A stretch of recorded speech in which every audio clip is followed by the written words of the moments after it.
புதுக்கோட்டை அருகே மீனமுனியாண்டவர் கோவில் திருவிழாவை முன்னிட்டு நடைபெற்ற ஜல்லிக்கட்டு போட்டியில் 850 காளைகள் பங்கேற்றன.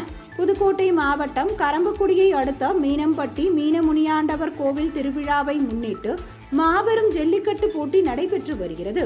முன்னதாக இந்த போட்டியை சட்டத்துறை அமைச்சர் ரகுபதி உறுதிமொழி வாசித்து கொடியசைத்து தொடங்கி வைத்தார். இந்நிகழ்வில் புதுக்கோட்டை மாவட்ட வருவாய் கோட்டாட்சியர் ஐஸ்வர்யா, புதுக்கோட்டை சட்டமன்ற உறுப்பினர் முத்துராஜா உள்ளிட்டோர் கலந்து கொண்டனர்.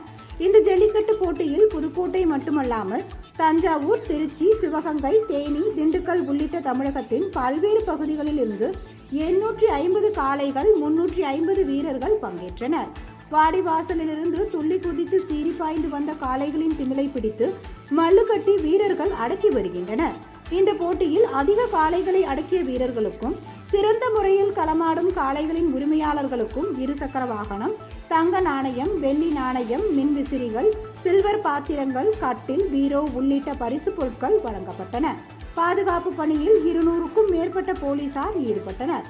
இந்த ஜல்லிக்கட்டு போட்டியை 1000க்கும் மேற்பட்ட பொதுமக்கள் கண்டுகளித்தனர்.